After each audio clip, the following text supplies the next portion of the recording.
बोलो श्री कृष्ण कन्हैया लाल के, सतगुरु महाराज के, श्री प्राणनाथ प्यारे के, महारानी बायजुराज के, तीनों पूरे धाम के, समस्त सुंदर साथ के। पूर्ण ब्रह्म श्री कृष्ण जय सच्चिदानंद। पूर्ण ब्रह्म श्री कृष्ण जय सच्चिदानंद। परम धाम की भूमि का आनंद है आनंद। परम धाम की भूमि का आनंद है आनंद। श्री प्राणनाथ निज मूलपति, श्री मेहराज सुनाम। तेज कुंवरी श्यामा जुगल को, पल पल करूं प्रणाम। तेज कुंवरी श्यामा जुगल को, पल पल करूं प्रणाम प्रणाम। उपस्थित संपूर्ण सुंदर साहसी साधक एवं साधिकाएं, चर्चनी प्रशिक्षण सत्र का आज हम 83वां दिवस के पावन बैठक में उपस्थित हुए हैं। तो सर्वप्रथम आप सभी को सप्रेम प्रणाम करते हुए आज का विषय प्रसंग जो है हम प्रारंभ करने जा रहे हैं। वैसे कल ही कहा गया है कि समग्र रूप में ये चर्चनी का विषय वस्तु एक आवृत्ति हमने पूरा किया, और आज अब तक जो भी विषय वस्तु हमने चर्चा किया, इन सारे विषय वस्तुओं के एक सार रूप में समराइज बैठक हम अभी बैठे हुए हैं। तो ये चर्चनी प्रशिक्षण सत्र का इस बार का अथवा इस आवृत्ति का अभी हम अंतिम बैठक में बैठे हुए हैं। तो चर्चनी विषय प्रसंग शुरू करने से भी पहले वैसे हमने ये प्रशिक्षण सत्र में विराट विषय के ऊपर भी अध्ययन किया, चिंतन किया, और विराट के प्रसंग के साथ में ही श्री कृष्ण जी की त्रिधा लीला प्रसंग, फिर विराट विषय विराट विज्ञान दर्पण नामक ग्रंथ के माध्यम से, किताब के माध्यम से अध्ययन किया। फिर ये श्री कृष्ण प्रणामी धर्म का ओवरऑल कॉन्सेप्ट के ऊपर चर्चा करते करते विशेष करके श्री कृष्ण प्रणामी धर्म सिद्धांत का एक पद्धति, जिसे ब्रह्म सृष्टि की पद्धति अथवा निजानंद संप्रदाय का पद्धति कहते हैं, इस विषय के ऊपर भी चर्चा किया। उसके पश्चात फिर संपूर्ण सिद्धांत का सार प्रकटवाणी, जो प्रकाश हिंदी का अंतिम प्रकरण में 112 चौपाई में है, वो प्रकटवाणी में एक एक शब्द शब्द का अर्थ, उसका भावार्थ, प्रसंग, इसके ऊपर भी चिंतन किया। तो वो विषय पूरा होने के पश्चात फिर हमने प्रारंभ किया ये चर्चनी प्रशिक्षण सत्र को। तो अब तक हमने परमधाम की विषय प्रसंग, चर्चनी का विषय प्रसंग एक आवृत्ति अध्ययन करके पूरा किया, जिसका सार रूप में आज हम अगर चर्चा करें तो जैसे कि ये चर्चनी प्रशिक्षण प्रसंग में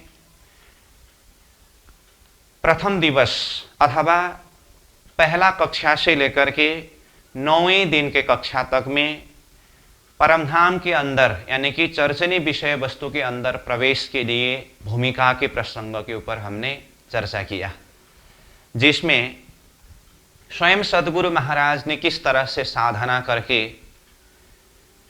अक्षरातीत परब्रह्म परमात्मा के दर्शन को प्राप्त किया और दर्शन देने वाला स्वरूप ने तारतम बीज मंत्र प्रदान करके वो परम धाम का दर्शन कराए। तो सद्गुरु महाराज ने अब अपने समय में अपनी चर्चा के माध्यम से परम धाम को जाहिर किया। फिर सद्गुरु महाराज के पश्चात महामती प्राणीनाथ जी ने ये तारतम्य प्रकाश को आगे प्रकाशित किया। तो उन्होंने वाणी के माध्यम से ये परम धाम को इस सृष्टि के बीच में, खेल के बीच में जाहिर किया। उसमें भी सर्वप्रथम तो इंद्रावती आत्मा स्वयं ने परम धाम दर्शन के लिए किस तरह से साधना किया और उन्होंने किस तरह से परम धाम को प्रत्यक्ष किया, ये सारे विषय प्रसंग भी हमने भूमिका के प्रसंग में ही चिंतन किया। साथ में परम धाम के अंदर प्रवेश करने के लिए हमारे अंदर पात्रता कैसी होनी चाहिए और भाव कैसे होने चाहिए, ये बहुत सारे विषय वस्तु, जैसे कि कहा प्रथम दिवस से लेकर के 9वें दिवस के कक्षा तक में हमने समग्र रूप में भूमिका के विषय के ऊपर चर्चा किया। उसके बाद फिर 10वें दिन के कक्षा सत्र से लेकर के 14वें दिन तक, उसमें विशेष करके कहूँ तो 10वें दिन और 11वें दिन के कक्षा में 25 पक्ष परम धाम का नाम और उसका डायरेक्शन और 7 परिक्रमा शब्दावली सहित, फिर 11वें दिन में उसी को समग्र रूप में 25 पक्ष परम धाम का लोकेशन, कहाँ कहाँ क्या क्या पढ़ते हैं, फिर 7 परिक्रमा कहाँ कहाँ क्या क्या है, सारांश रूप में एक झलक दर्शन किया। उसके पश्चात फिर 12वें और 13वें दिन के कक्षा के माध्यम से परमधाम 50 करोड़ योजन लंबा चौड़ा जो हिसाब है, इस विषय में चर्चा किया। उसके पश्चात फिर 14वें दिन के कक्षा में रंग महल के अंदर प्रवेश करने के लिए शब्दावली, किस किस शब्द के ऊपर हमें जानकारी होना ज़रूरत होता है। वैसे तो परमधाम के अंदर प्रवेश करने के लिए ही है वो सारे शब्दावली, परंतु रंग महल का वर्णन करते करते बहुत सारे शब्दों के ऊपर हम परिचित रहेंगे, तो उसी के आधार पर फिर अन्य पक्षियों का भी वर्णन करना सहज रहता है।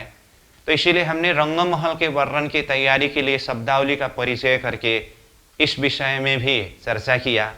कहने का अर्थ 10वीं क्लास से लेकर के 14वीं क्लास तक में 25 पक्ष परमधाम का सारांश, लोकेशन, वर्णन, 50 करोड़ योजन का हिसाब और रंग महल के वर्णन की तैयारी के लिए शब्दावली का परिचय, इन विषयों के ऊपर चिंतन किया। उसके पश्चात रंग महल का विषय प्रसंग प्रारंभ किया, जो 50 करोड़ योजन लंबा चौड़ा परमधाम के मध्य में रंग महल है। 25 पक्ष में से एक पक्ष है जो 25 पक्ष परमधाम का राजधानी रूप है। तो रंग महल का चबूतरा किस तरह से उठे हैं, तो चबूतरा से लेकर के फिर आगे वो चबूतरा के ऊपर किस तरह से जाएं, फिर रंग महल के प्रथम होम की शोभा, वहाँ से लेकर के ऊपरा ऊपर 10वीं चांदनी तक की ये सारी शोभा, इस सब को एक शब्द में कहूँ तो इसे रंग महल का वर्णन कहते हैं।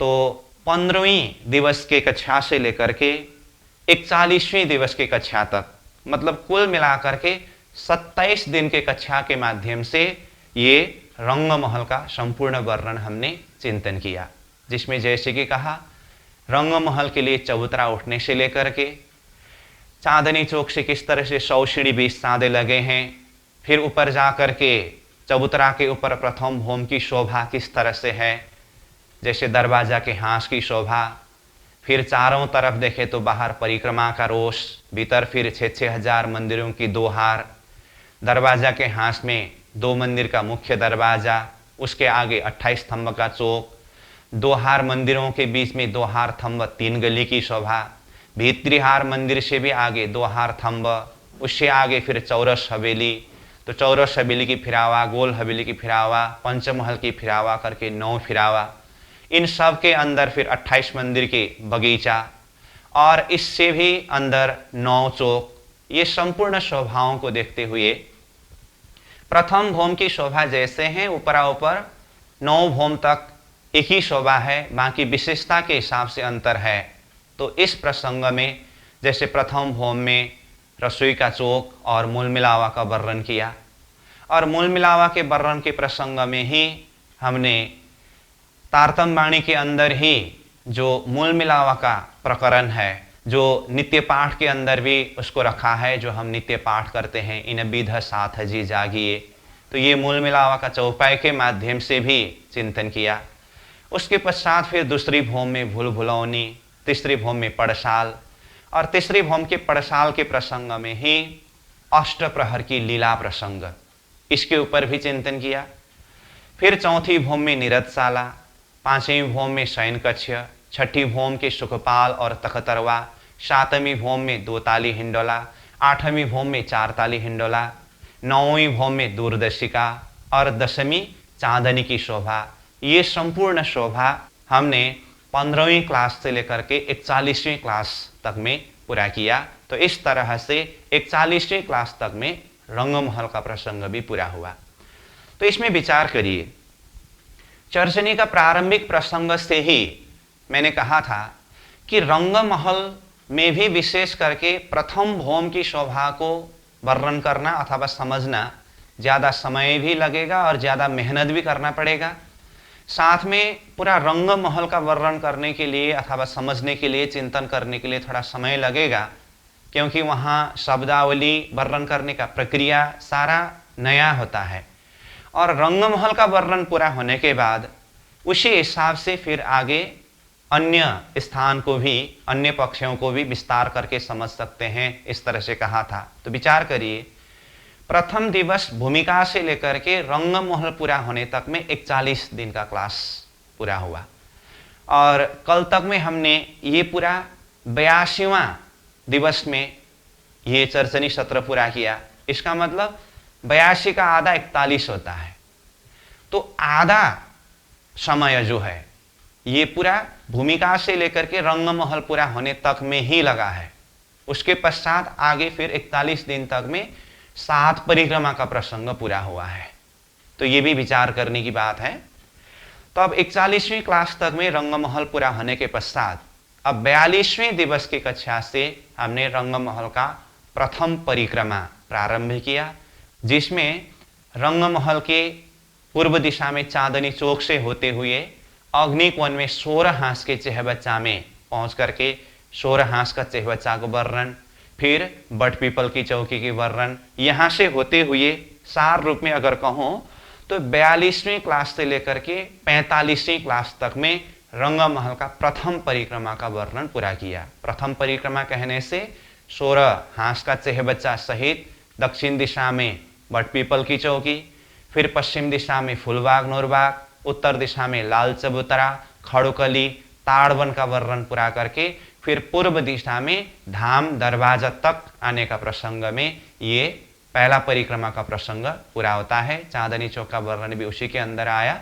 तो इस तरह से ये 4 क्लास मतलब 42, 43, 44 और 45 4 दिन के कक्षा सत्र के द्वारा रंगमहल का प्रथम परिक्रमा पूरा हुआ। उसके बाद 46 क्लास से दूसरी परिक्रमा का प्रसंग प्रारंभ हुआ।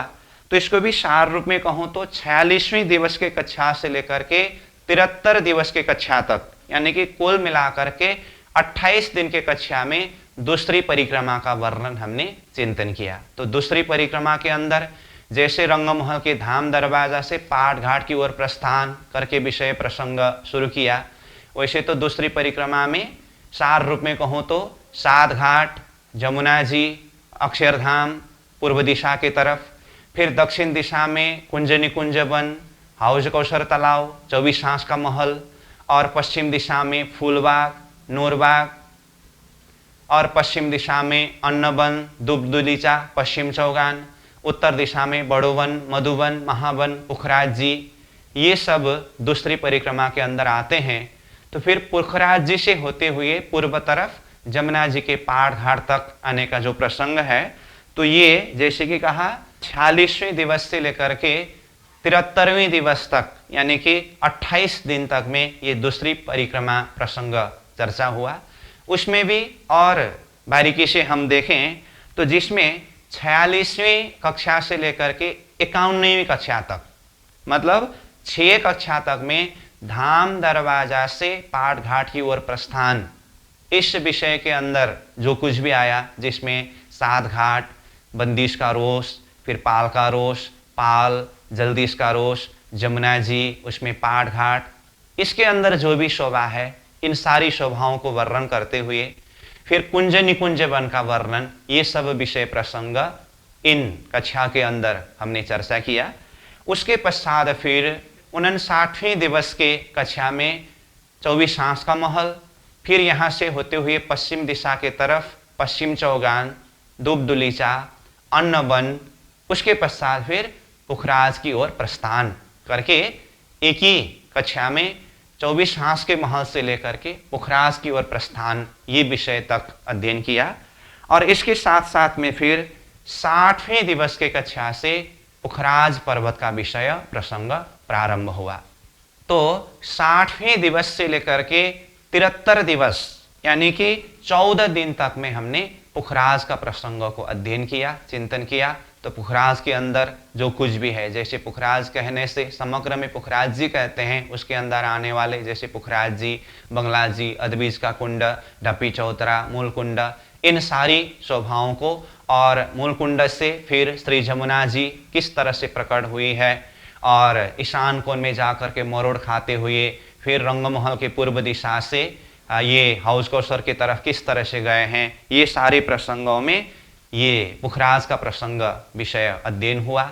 और जिसमें पाट घाट तक पहुंचने का प्रसंग ये दूसरी परिक्रमा के अंदर आता है।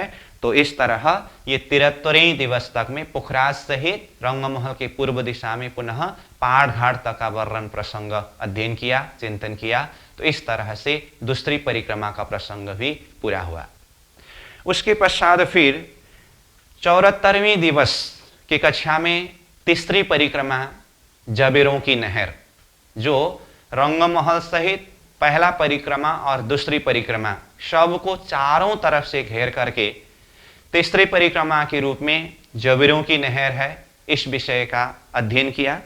उसके पश्चात फिर 75वें दिवस से लेकर के 78वें दिवस तक यानी कि 4 दिन के कक्षा सत्र के माध्यम से हमने माणिक पहाड़ का वर्णन चिंतन किया। तो माणिक पहाड़ सहित माणिक पहाड़ का हद जो है ये रंगमहल के चौथी परिक्रमा है। तो ये भी पूरा होने के पश्चात फिर 76वें दिवस के कक्षा में रंगमहल के 5वीं परिक्रमा बनकी नहर और 6ठी परिक्रमा छोटी रांग, छोटी रांग को 4 हार हवेली भी कहते हैं। तो ये दो परिक्रमा मतलब 5वीं परिक्रमा और 6ठी परिक्रमा बनकी नहर और छोटी रांग, ये दोनों परिक्रमा हमने एक ही कक्षा सत्र के द्वारा अध्ययन किया, चिंतन किया। उसके पश्चात फिर 80 और 81 2 दिन के कक्षा के माध्यम से रंगमहल की 7वीं परिक्रमा बड़ी रांग में विशेष करके 8 सागर, 8 जिमी, ये प्रसंग के ऊपर भी चिंतन किया, अध्ययन किया।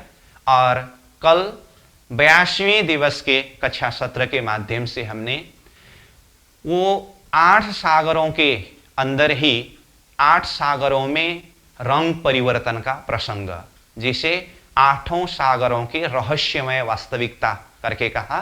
तो ये रंग परिवर्तन का जो प्रसंग है ये बहुत ही बातूनी, बहुत ही गहरी प्रसंग है। इसको भी हमने कल सारांश रूप में अध्ययन किया, चिंतन किया। तो इस तरह से प्रथम दिवस से लेकर के 82 दिवस तक के कक्षा सत्र में परमधाम के अंदर प्रवेश की भूमिका से लेकर के ये मजली वृत्ति के आधार पर हमने अध्ययन करके एक आवृत्ति चर्चनी विषय को पूरा किया। और चर्चनी विषय वस्तु के अंदर प्रवेश करने से पहले ही भूमिका के प्रसंग के अंदर ही मैंने अन्य वृत्तियों का भी परिचय दिया हूँ। तो उन वृत्तियों के माध्यम से भी हम अध्ययन कर सकते हैं, चिंतन कर सकते हैं। तो इस बार हमने जो ये मझली वृत्ति को आधार बना करके जो अध्ययन किया, चिंतन किया, तो ये विषय वस्तु वृत्ति के शब्द से अध्ययन करके भी हमने कल ही पूरा किया। तो ये आज अंतिम बैठक समराइज बैठक है जो पहले ही कहा गया है। तो अब तक जो भी विषय वस्तु हमने चर्चा किया उसको सारांश रूप में मैंने एक झलक रिवीजन कराया। वैसे तो आप सब इस विषय को अध्ययन करते चिंतन करते आए हैं। अब ये चर्चनीय विषय जो है एक हिसाब से देखें तो जैसे कि हमने कहा श्री कृष्ण प्रणामी धर्म सिद्धांत का 4 सिलेबस, उसमें विराट, वृत्ति यानी कि चर्चनी और बीतक और वाणी, इन 4 विषयों में से एक विषय चर्चनी विषय है। तो इसको एक स्वतंत्र विषय के रूप में भी ले सकते हैं, परंतु ये चर्चनी विषय का मुख्य आधार है परिक्रमा सागर श्रृंगार ग्रंथ तारतम सागर में। उसमें भी देखें विशेष करके परिक्रमा ग्रंथ। तो चर्चनी के अंदर प्रवेश करना यानी कि परमधाम के अंदर प्रवेश करना ही वाणी के चिंतन के हिसाब से देखें तो परिक्रमा ग्रंथ के अंदर चिंतन करना है। तो ये चाहे परिक्रमा ग्रंथ के चौपाई के माध्यम से हो और उसको समझने के लिए शुरू में ये चर्चनी विषय जो है ये हमारा ध्यान का विषय है, चितौनी का विषय है, जो हमने पहले भूमिका में ही इस विषय के ऊपर चिंतन करके आए हैं, चर्चा करके आए हैं। जैसे कि पुनः मैं आपको एक बार याद दिला दूं, भूमिका के प्रसंग में हमने एक प्रैक्टिकल उदाहरण अभ्यास करके देखा था कि आम का ध्यान और गुलगुल का ध्यान। तो इस उदाहरण के माध्यम से ये भाव को समझने का प्रयास किया गया है कि जिस विषय में हम जानते हैं, जिस विषय के प्रति हमें ज्ञान है, उसके ऊपर हम चिंतन कर सकते हैं, ध्यान कर सकते हैं। जैसे उसके लिए आम कहा। और जिस विषय में हमें ज्ञान ही नहीं है, बोध नहीं है, उस विषय में हम ध्यान नहीं कर सकते। उसके लिए जैसे शब्द गुलगुल लिया। तो अब अपने हृदय अंतस्करण को स्वयं एक बार लौट करके देखना होगा कि शुरुआती अवस्था में यानी कि ये चर्चनी विषय अध्ययन प्रारंभ करने से पहले परमधाम कहने से, उसमें भी 25 पक्ष का एक पक्ष का नाम शब्दावली सुनते समय हृदय में कितना प्रकाश होता था। और अभी एक आवृत्ति वृत्ति के शब्द सहित हमने चर्चनी को अध्ययन करके पूरा किया। तो परमधाम के अंदर के हर एक निशानी सुनते समय शब्द में और उसको थोड़ा सा चिंतन करते समय हृदय के अंदर कितना प्रकाशित हो रहा है, स्वयं को देखना होता है। ऐसा नहीं कि एक आवृत्ति चर्चनी अध्ययन पूरा किया तो अब पूरा परमधाम दर्शन होने लगा, परंतु कुछ न कुछ तो हुआ। अब एक आधार है, एक गाइडलाइन है। अब आगे स्वयं इसके ऊपर अध्ययन करके चिंतन करके और उसके अंदर डूबना होता है। जैसे महामती प्राणनाथ जी ने सुहागिन के लक्षण के अंदर बताया है, नीत खोजे चरणी चढ़े नए नए करे विचार। चरणी यानी कि अपनी साधना का सीढ़ी चढ़ना होता है। आत्मा चिंतन के अंदर प्रकाश का एक दर्जा, एक लेवल, वो दिन प्रतिदिन बढ़ता हुआ अनुभव करना होता है। और ये तो स्वयं अपने हृदय ही अनुभव करने की बात है। अब ये चर्चनी विषय अध्ययन पूरा होने के पश्चात अब आगे अपने अपने हिसाब से चिंतन करेंगे, वो तो मैं बता ही रहा हूं। अब इसका रस स्वादन करने के लिए हमें परिक्रमा ग्रंथ के अंदर प्रवेश करना होता है। वैसे तो जैसे कि कहा विराट विषय के द्वारा, फिर श्री कृष्ण प्रणामी धर्म का समग्र एक सार सिद्धांत के प्रसंग होते हुए, प्रकटवाणी के प्रसंग से होते हुए सीधा हम चर्चनी विषय के अंदर प्रवेश किए हैं। और विराट वृत्ति, उसके बाद तीसरा विषय बीतक है। बीतक भी वैसे बहुत सारे बीतक है प्रणामी समाज में, उसमें मुख्य रूप में लालदास जी महाराज के द्वारा रचित बीतक को मानते हैं अथवा वही मुख्य बीतक है। उसके एक एक चौपाई के एक एक शब्द शब्द के ऊपर अध्ययन करना होता है, चिंतन करना होता है। ये तीसरा विषय है। उसके बाद फिर तारतम सागर जो 14 ग्रंथ में है, रास ग्रंथ से लेकर के क्यामत नामक ग्रंथ तक। जैसे रास ग्रंथ में हवे पहला मोह जलनी कहूँ बात, तेता दुख रूपी दिन रात, दावा नल बले कई भात, तेनी कितली कहूँ विख्यात। इस तरह से चौपाई प्रारंभ होते हैं और करते करते पूरा 18,758 चौपाई पूरा होते समय अंतिम में क्यामत नामा का अंतिम चौपाई, एक सूर्य उड़ाए के दिए, दूसरी तेरे ही में कायम किए, यों क्यामत हुई जाहिर दिन, मोहम्मदे करी उमत रोशन।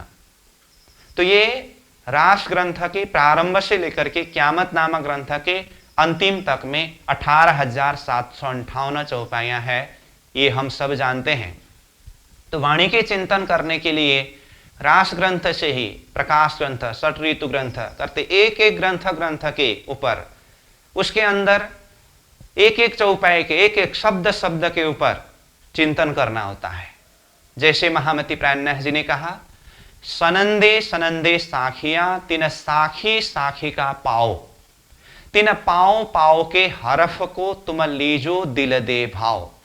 वाणी को किस तरह से अध्ययन करें, किस तरह से चिंतन करें, इस चौपाई के द्वारा हम देखें तो कहा सनंदे, सनंद कहने से प्रकरण को कहा है। यहां सबसे पहले तो हम जब तारतम सागर को लेंगे, उसके अंदर 14 ग्रंथ है। 14 ग्रंथ में से कोई भी एक ग्रंथ को लें तो एक ग्रंथ के अंदर भी बहुत सारे प्रकरण है। तो वो प्रकरण को ये चौपाई में सनंद शब्द के द्वारा बताया, सनंदे यानी कि प्रकरण। अब कहा सनंदे सनंदे साखिया, अलग अलग प्रकरणों में से एक प्रकरण को लें तो एक प्रकरण के अंदर भी साखिया यानी कि चौपाई, सनंद के अंदर यानी कि प्रकरण के अंदर चौपाइयां हैं।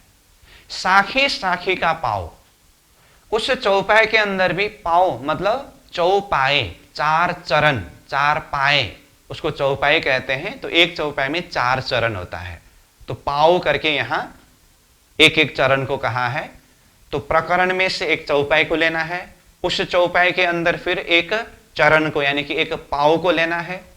फिर आगे कहते हैं तीन पाओ पाओ के हरफ को, वो एक एक पाओ यानी कि एक एक चरण, एक एक लिटी के अंदर भी हरफ यानी कि शब्द, वो शब्द के अंदर भी अक्षर होता है। एक एक अक्षर अक्षर को तुम लीजो दिल दे भाव। किस तरह से लेना है? दिल से और भाव से लेना है। तो इस तरह से पूरा 18,758 चौपाई के अंदर जितने भी शब्द है, एक एक शब्द सागर जैसे हैं। एक एक शब्द आत्मा को जागृत कराने वाला, आत्मा को परमधाम का सुख अनुभव कराने वाला है, परंतु उसको दिल से और भाव से लेना होता है। ये स्वयं महामती प्राणनाथ जी ने वाणी की इस चौपाई के माध्यम से निर्देशन दिया है। मेरा कहने का अर्थ ये है कि ये विराट चर्चनी बीतक होते हुए वाणी के एक एक शब्द शब्द के अंदर हमें डूबना है, चिंतन करना है, मनन करना है। अब उसमें से सीधा ये चर्चनिक विषय के साथ में अगर संबंध जोड़ करके बात करें तो चर्चनी विषय के द्वारा हमें सीधा प्रवेश करना है वाणी के अंदर, परमधाम का विषय विस्तृत रूप से जो वर्णन किया हुआ परिक्रमा ग्रंथ। वैसे तो परमधाम का विषय 14 ग्रंथ के अंदर ही है। रास ग्रंथ के अंदर मोहजल का प्रकरण में ही प्राणनाथ जी ने 25 पक्ष परमधाम की बात की है। पख 25 से अति भला पण ए छे अपनो धर्म, साख्यातनी सेवा कीजे हृदय राखजो मरम। तो ये पख 25 से 25 पक्ष परमधाम की बात रास ग्रंथ में ही है। जैसे ये चर्चनी विषय के अंदर 25 पक्ष परमधाम के मध्य में रंगमहल, फिर रंगमहल को 7 परिक्रमा करके एक एक परिक्रमा के विषय में हमने अध्ययन किया ना। तो रास ग्रंथ का पहला प्रकरण में ही अंतिम में क्या कहते हैं प्राणनाथ जी? दई प्रदक्षिणा अति घणी करूं दंडवत प्रणाम, सहु साथना मनोरथ पूरजो, मारा धनी श्री धाम।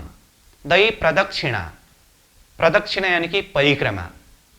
तो परिक्रमा परम धाम का चिंतन, श्री राज्य का चिंतन वाणी के माध्यम से, ये चर्चनी विषय के माध्यम से, यही वास्तव में परिक्रमा है।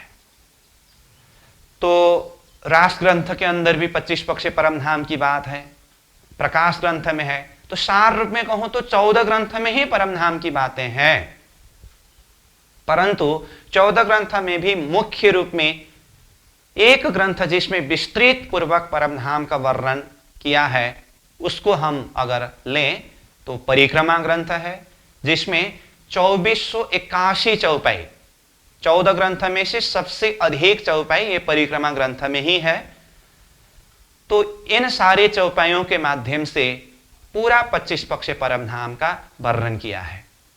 और परिक्रमा ग्रंथ के अंदर जो परम धाम का वर्णन है, उसमें भी वैसे तो अलग अलग प्रकार से चिंतन करने पर अलग अलग भाव वहां पर प्रकट होते हैं, परंतु विशेष रूप से देखें, एक वहां गुणात्मक वर्णन है, यानी कि भावात्मक वर्णन है, एक संख्यात्मक वर्णन है। गुणात्मक वर्णन कहने का अर्थ गुण, विशेषता, उसके अंदर के भाव, वहां की जो आनंद है, वो लज्जत है, उस भाव से वर्णन किया है। और दूसरा संख्यात्मक वर्णन कहने से वो जो 25 पक्ष परम धाम में एक एक पक्ष का, वैसे सारांश रूप में है चौपाई में, लेकिन जो भी है सूत्र रूप में सब कुछ है, संख्या में उसका आकार, उसका हिसाब किताब, जो कुछ भी है, ये सारा वर्णन किया है। तो ये चर्चनी विषय के माध्यम से हमारे दिल दिमाग में पूरा परम धाम का एक झलक उतरने के बाद, जैसे हम परिक्रमा ग्रंथ खोल करके चौपाई को अध्ययन करने बैठेंगे, चिंतन करने बैठेंगे, तो उसके अंदर रस आने लगता है। उसमें भी अब सीधा अपने हिसाब से अध्ययन करके सब संबंध समझ में नहीं आता है। जिस तरह से यहाँ चर्चनी में, वृत्ति में क्रमशः परम धाम का वर्णन किया है, परिक्रमा ग्रंथ में इस तरह से सारा प्रसंग क्रमशः नहीं है। कहने का अर्थ है, पहला रंगमह का वर्णन, फिर प्रथम परिक्रमा का वर्णन, फिर दूसरी परिक्रमा का वर्णन, तीसरी परिक्रमा का वर्णन, इस तरह से क्रमशः नहीं है। परंतु जहां का भी वर्णन जिस तरह से भी हुआ हो, वो बहुत ही सार रूप में, बहुत ही भाव के गहराई से स्वयं सदगुरु महाराज ने, स्वयं प्राणनाथ जी ने प्रत्यक्ष रूप में दर्शन करके उस परम धाम को जो वर्णन किया है, सदगुरु महाराज ने अपने समय में जिस परम धाम को मौखिक रूप में वर्णन किया, महामती प्राणनाथ जी ने उसी परम धाम को फिर वाणी के रूप में वर्णन किया। और परिक्रमा ग्रंथ के अंदर ये भाव मिलता है। प्रारंभिक प्रसंग में परम धाम का वर्णन हुआ सदगुरु महाराज के इलम के आधार पर, फिर आगे जाकर के स्वयं इंद्रावती आत्मा महामती प्राणनाथ जी कहते हैं, अब तक मैंने जो परम धाम का वर्णन किया, रूह अल्लाह के यानी कि श्यामाजी स्वरूप सदगुरु महाराज के इलम के आधार पर वर्णन किया। अब आगे अपनी चितौनी के माध्यम से जो मुझे अनुभव हुआ, दर्शन हुआ, उस हिसाब से भी वर्णन करता हूं करके फिर से वर्णन किया है।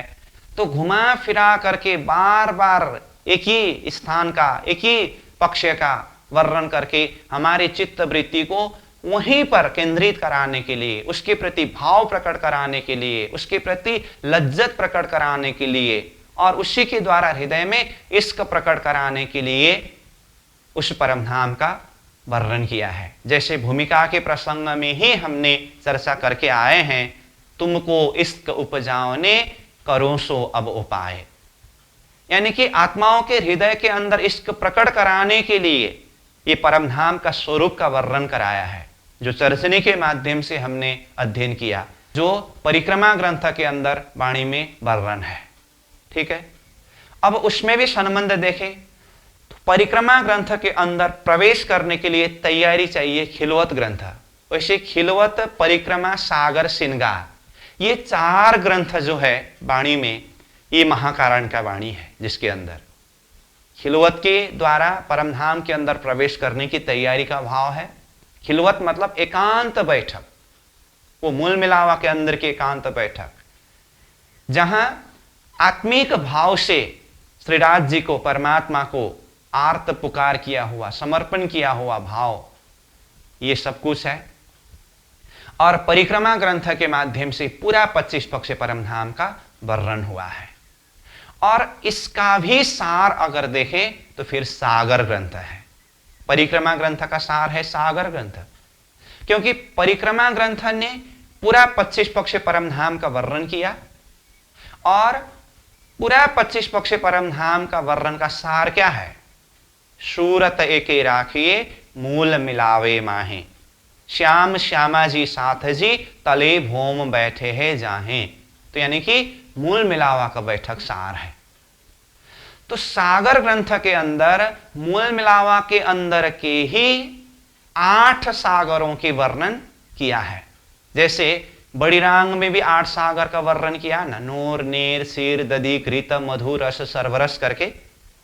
ये 8 सागर का बातुनी सागर है मूल मिलावा के अंदर। तो सागर ग्रंथ में मूल मिलावा के अंदर के बातुनी 8 सागर है। पहला सागर नूर का सागर, यानी कि श्रीराज जी का जोश का सागर। दूसरा सागर शोभा का सागर। तीसरा सागर सखियों की एक दिली का सागर। चौथा सागर जुगल स्वरूप का श्रृंगार का सागर। पांचवा सागर इशक यानी कि प्रेम का सागर। छठवां सागर इलम यानी कि ज्ञान का सागर। सातवीं सागर निश्वत यानी कि सनमंद का सागर। और 8वीं सागर मेहर का सागर। और मेहर सागर का वर्णन करते हुए प्राणनाथ जी कहते हैं 7 सागर वर्णन किया, सागर 8वां बिना हिसाब। 7 सागरों का तो जैसे तैसे वर्णन हुआ, परंतु 8वां सागर मेहर सागर जो है वो हिसाब से परे है, उसका हिसाब हो ही नहीं सकेगा। क्यों? जो मेहर ठाड़ी रहे तो मेहर मापी जाए।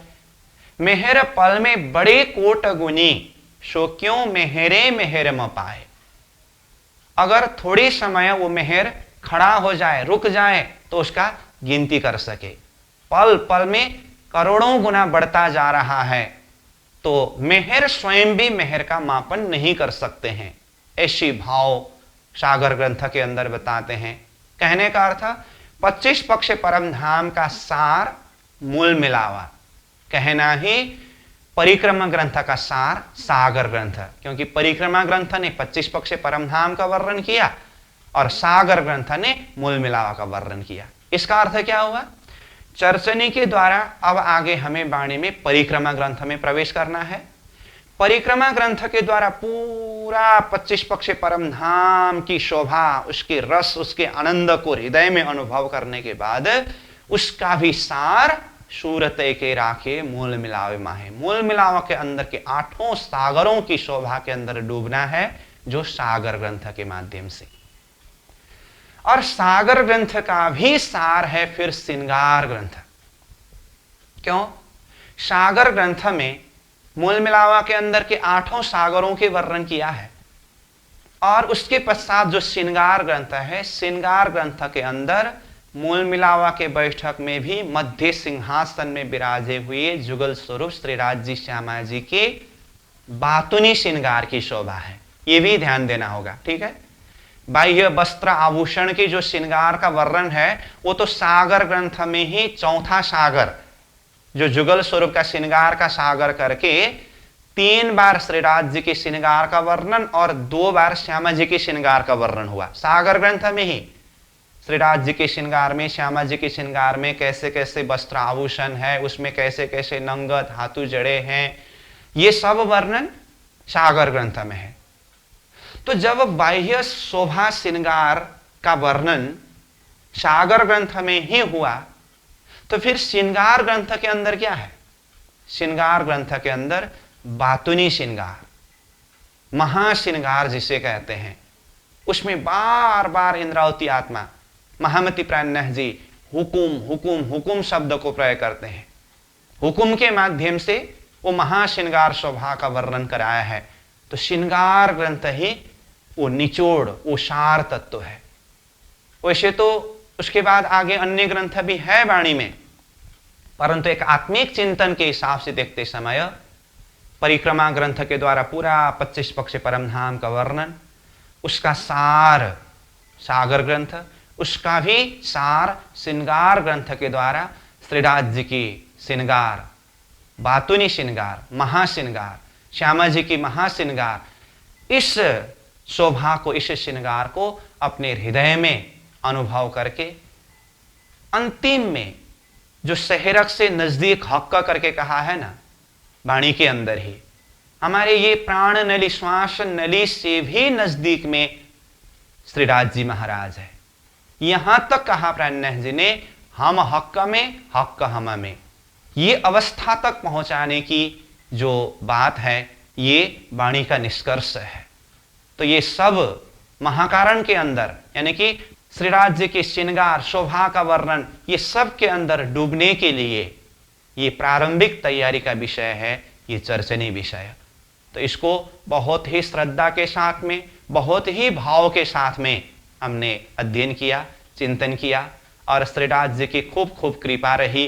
कोई समस्या, कोई मुसीबत, कोई विघ्न बाधाओं के बिना ही ये विषय वस्तु को हमने सहजता के साथ में अध्ययन किया, चिंतन किया और आगे के लिए जैसे कि कहा वाणी में रास ग्रंथ से लेकर के क्यामत नामा ग्रंथ तक के सारा एक एक शब्द शब्द के अंदर डूबना है, परंतु ये चर्चनीय विषय के साथ में संबंध रखता है खिलवत से होते हुए परिक्रमा, विशेष करके फिर उसका भी सार सागर श्रृंगार होते हुए उसके अंदर हमें डूबना है।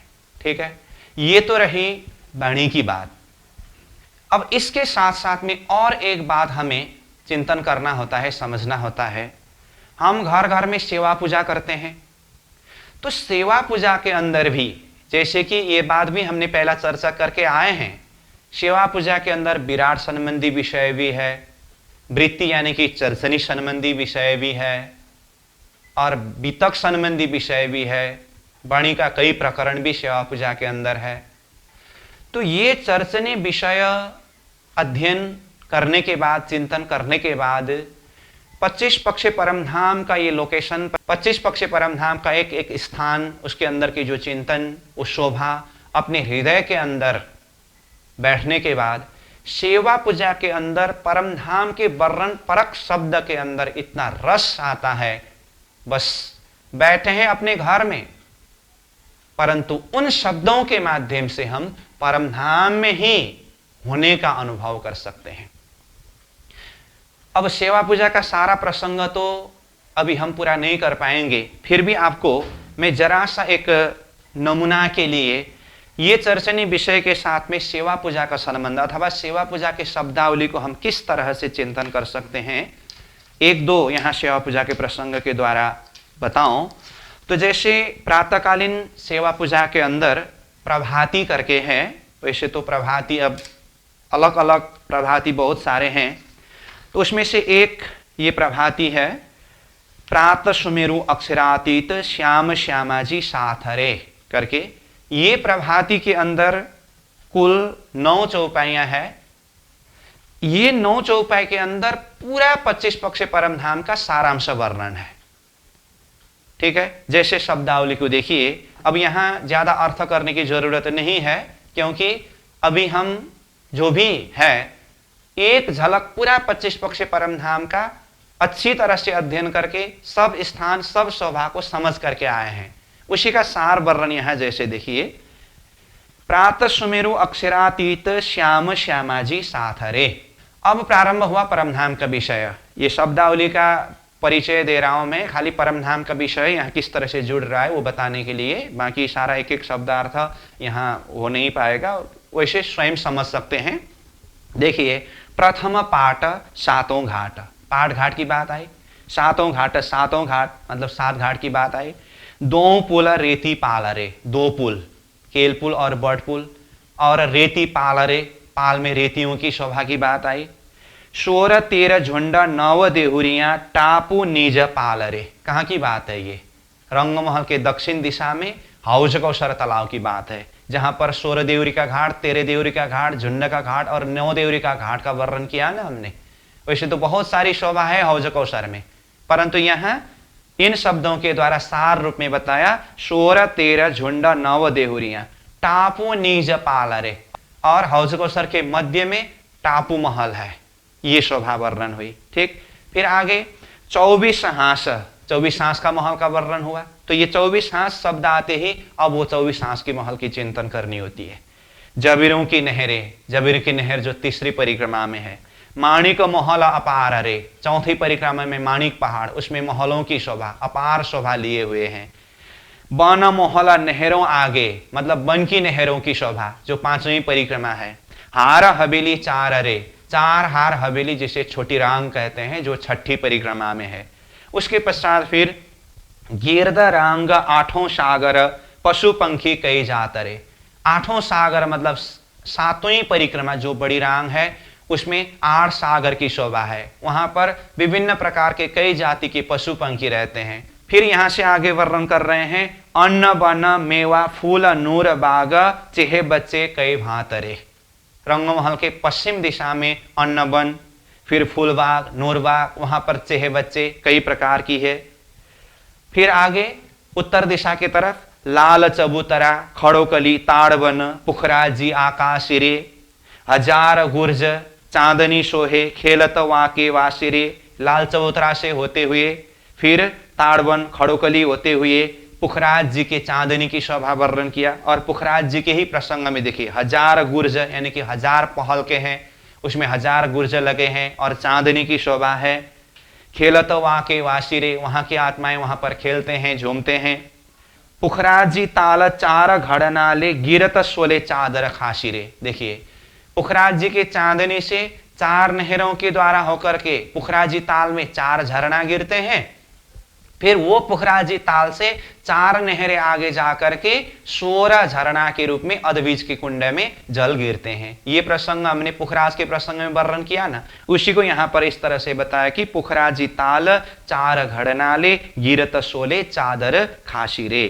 अधबीच बंगला मूल कुंड सोहे, ढापी खुली जमुना जासरे। अधबीज की कुंड, बंगला की शोभा, फिर ढापी चौतरा, मूलकुंड, ये सारी शोभा होते हुए जमुना जी प्रकट होकर के आगे बढ़ रही है।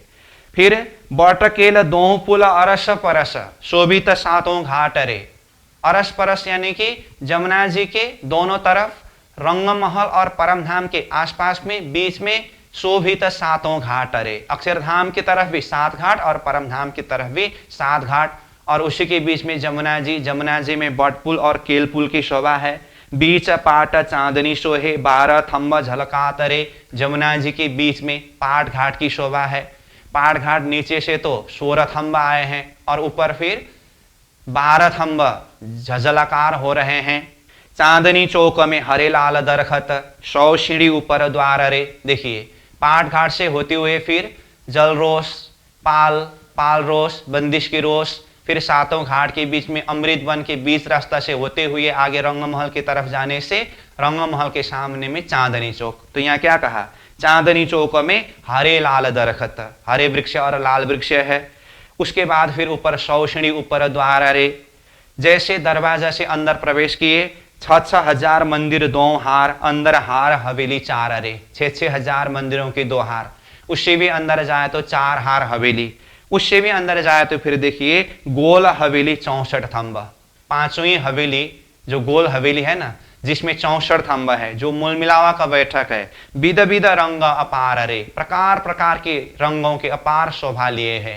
तो उसमें भी क्या क्या रंग किस तरह से शोभायमान है, इसका भी हमने विस्तृत वर्णन मूल मिलावा के प्रसंग में अध्ययन किया। तो ये शब्द के द्वारा वो हम चिंतन कर सकते हैं। और फिर आगे कहते हैं तले गिलम ऊपर चंदवा, शोभा चारों द्वार रे। मूल मिलावा में चबूतरा के ऊपर यानी कि नीचे जमीन में गलीचा की शोभा, ऊपर साथ में चंदवा की शोभा, चारों दरवाजा की शोभा, ये सब सारांश रूप में यहाँ वर्णन किया है। फिर आगे कहते हैं इस मूल मिलावा के बैठक के अंदर 12,000 खिलवत बैठी संग धनी जी के पास रे। 12,000 आत्माएं ये खिलवत खाना एकांत बैठक में धाम धनी के साथ में बैठे हुए हैं। जुगल स्वरूप चरण की आस राखत दया दास रे। आत्माएं जुगल स्वरूप के चरण के दर्शन करने की, वहां पर उठने की और धनी के साथ में आनंद लेने की ये आशा में बैठी हुई है। इस तरह से ये शब्द आता है। कहने का अर्थ मैं यहाँ सार भाव में ये बात बताने का प्रयास कर रहा हूँ कि चर्चने विषय के माध्यम से परमधाम का झलक हृदय में बैठने के बाद इन शब्दों के द्वारा किस तरह से वो हृदय में परमधाम का दर्शन अनुभव होता है। ठीक है, तो स्वयं विचार करिए। अब ये प्रभाती का शब्द चर्चनी विषय अध्ययन करने से पहले भी सेवा पूजा में शब्दों तो उच्चारण किया है, और अभी एक बार चर्चनी अध्ययन पूरा होने के बाद अब इसी के एक एक शब्द शब्द के ऊपर चिंतन करके देखें तो हृदय में अलग ही एक प्रकाश होने का अनुभव होता है। इसी तरह से देखें तो अन्य प्रसंग में भी है। फिर चर्चनी विषय संबंधी प्रसंग सेवा पूजा में देखें तो जैसे मारा बालाजी चलो जमुना जल झीलिए, पाट घाट की देहुरी में जहाँ रामत कीजे राज। देखिए पाट घाट जहाँ पर देहुरी की शोभा। और फिर आगे बढ़ करके कहते हैं कुंजबन की रेती में चलो पिया दौड़ी जाए। तो कुंजबन कहते हैं, कुंज निकुंजबन कैसे हैं, वहाँ की रेती कैसे हैं, सखियाँ वहाँ पर कैसी लीला करते हैं। फिर फूलबाग और नूरबाग में चलो पिया बैठे जाए करके आया है। फिर आगे बड़े बना और लाल चबूतरा चलो पिया बैठे जाए। तो एक एक शब्द शब्द के अंदर वहीं पर होने का अनुभव कराते हैं इन विषय के द्वारा, इन शब्दों के माध्यम से। ठीक है, फिर उसके साथ साथ में देखेंगे तो जो भोग में तीजी भोम की जो पड़साल है, इसमें अष्टप्रहर की लीला प्रसंग में भी हमने सारांश स्वरूप में तीसरी भोम के प्रसंग में ही चिंतन किया, और इसमें तीसरी भोम के लोकेशन को भी जानना है। तीसरी भोम सहित अब प्रथम भोम, रसोई के चौक, वो शिणी का मंदिर, ये सारा ये भी शोभा देखना होता है।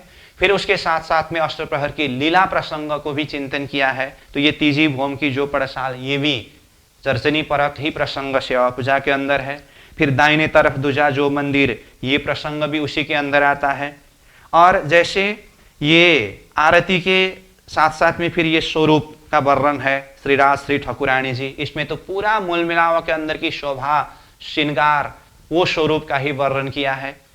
फिर जैसे आरती के तुरंत पश्चात ये परिक्रमा जो है, 7 बार के परिक्रमा के अंदर पूरा मूल मिलावा के अंदर की शोभा ही वर्णन किया गया है।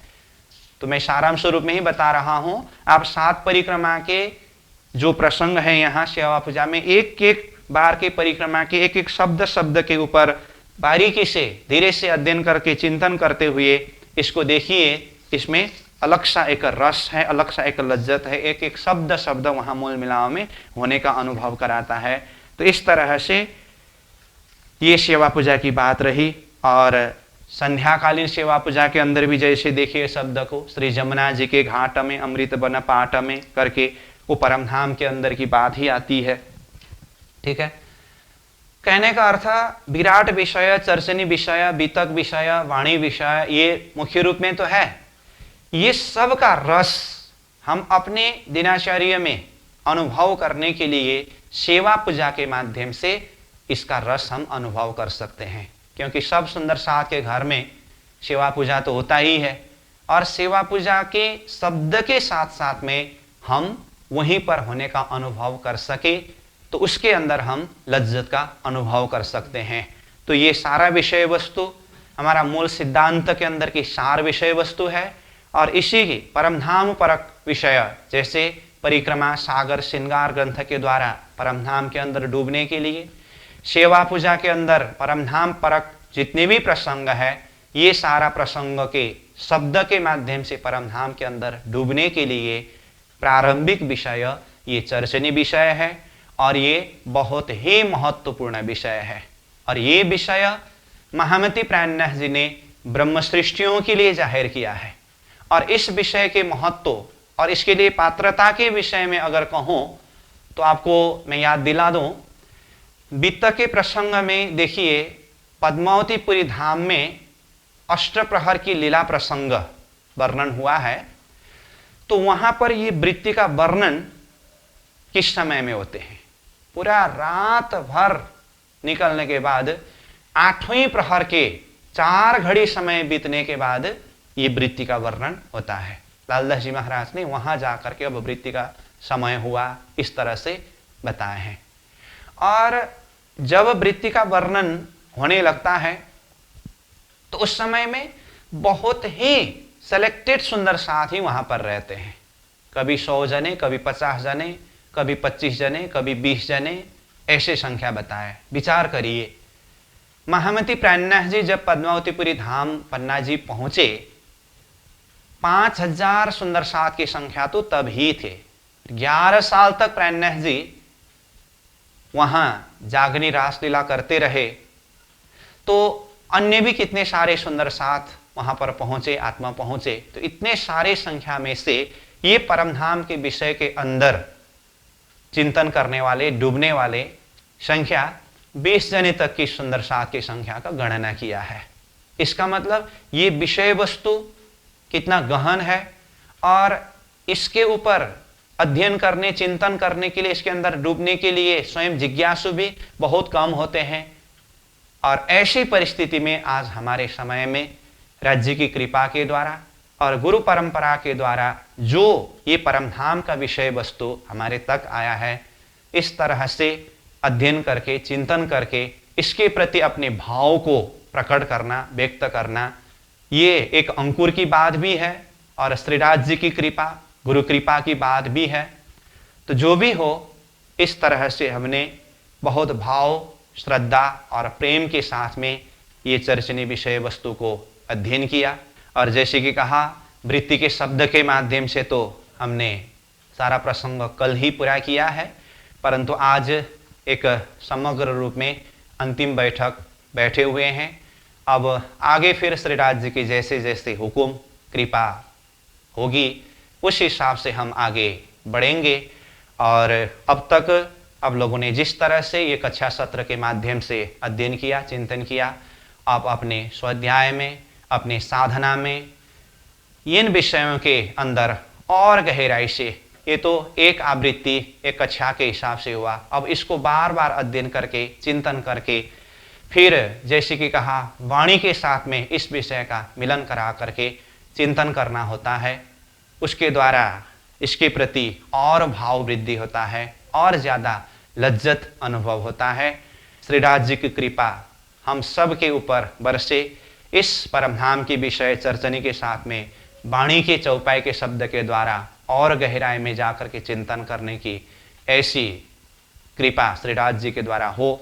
और आगे जैसे राज जी कृपा करें, हुकुम करें, तो वाणी के चौपाई जैसे परिक्रमा ग्रंथ, सागर ग्रंथ, श्रृंगार ग्रंथ, जो भी हम बोल रहे हैं, उन चौपायों के माध्यम से भी चिंतन करेंगे, मनन करेंगे। वो आगे समय आने पर जैसी व्यवस्था होगी, परंतु अभी ये जो आवृत्ति चर्चनी विषय प्रशिक्षण सत्र जो चल रहा है, ये आज अंतिम बैठक है। तो अब इसी के साथ में औपचारिक कक्षा सत्र को आज हम विश्राम कर रहे हैं।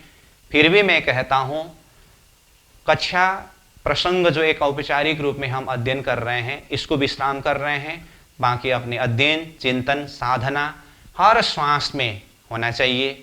जैसे कि निश दिन ग्रहिए प्रेम सो, श्री जुगल स्वरूप के चरण, निर्मल होना याहेशो और धाम वर्णन। जो चौपाई हमने भूमिका के प्रसंग में भी उच्चारण किया था, अभी भी यही चौपाई को उच्चारण कर रहा हूँ, क्योंकि यही करना है हमें। जैसे प्राणनाथ जी ने कहा, लगोगे जो दुख को तो दुख तुमको लागसी, याद करो निज सुख को तो दुख तुम थे भागसी। जब हम परमधाम का निज सुख को याद करेंगे तो संसार का दुख अपने आप दूर होता चला जाएगा। जब ये सुख अंग में आवही तब छूट जाए विकार। परमधाम का सुख जब हृदय अंतस्करण में अनुभव होने लगेंगे, संसार का विकार अपने आप छूटता जाएगा। संसार की अपनी अवस्था अपने हिसाब से चल रहा है, लेकिन एक सच्चा साधक, वातावरण अनुकूल हो या प्रतिकूल हो, जैसे भी परिस्थिति हो, प्रकृति का अपना धर्म है, वो निभाता रहेगा। परंतु सच्चा साधक जैसे अवस्था में भी अपने साधना में लगे रहते हैं। जबकि श्रीमद् भागवत गीता ने तो एक स्थित प्रज्ञ के विषय में यहाँ तक कहा है, सम दुख सुखम धीरम शीतोष्ण सुख दुखदा करके, उसका भी सार ये तारतम्य विषय का चिंतन में हम डूबे हुए हैं। तो समाज की व्यवस्था, प्रकृति की व्यवस्था और अनुकूल प्रतिकूल अवस्था, ये सब अपने हिसाब से चलता रहता है। परंतु अपने बुद्धि को धीर बना करके, अपने आत्मा को संयम बना करके आत्म साधना में, वाणी की चिंतन में लगे रहे। श्वास श्वास में श्रीराज जी का चिंतन हो, परम धाम का चिंतन हो और हृदय में ही परम धाम का अनुभव कर सके और इतवी धन्य धन्य उतवी धन्य धन्य ऐसी अवस्था में हम उतर सके, ऐसी कृपा श्रीराज जी महाराज हमें करे। तो श्रीराज जी के चरण में हम ऐसी अर्जी करते हैं और इन्हीं शब्दों के साथ अब ये सत्र को आज हम विश्राम दे रहे हैं। अब आगे कुछ समय के लिए ये कक्षा सत्र बंद रहेगा, परंतु आप लोग अपने चिंतन को करते रहिए, साधना को करते रहिए। मैं भी अपने तरफ से अपने अंतरंग साधना चिंतन में लगने का प्रयास करता हूँ, कोशिश करता हूँ और आगे श्रीराज जी महाराज जैसे हुक्म करेंगे पुनः आप लोगों की सेवा में उपस्थित होंगे। इन्हीं शब्दों के साथ पुनः जहाँ भी रहे, जैसे भी अवस्था में रहे, सूरत के राखिए, मूल मिलावे माहे, श्याम श्यामा जी साथ जी, तले भौम बैठे हैं जाहें। वो परम धाम की मूल मिलावा का हम सार रूप में चिंतन करें और श्रीराज जी महाराज के चरणों को चिंतन करते हुए श्रीराज जी के चरणों में बार बार यही प्रार्थना करें, प्रथम लागो दो चरण को, धनिये न छुड़ायो छिन्न, लांक तले लाल एड़िया, मेरे जीव के यही जीवन।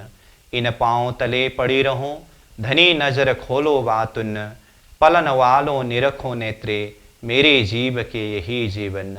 प्यारे मेरे प्राण के, मोहे पल छोड़ो जिन्न, मैं पाई मेहर महबूब की, मेरे जीव के यही जीवन, मेरे जीव के यही जीवन, मेरे जीव के यही जीवन।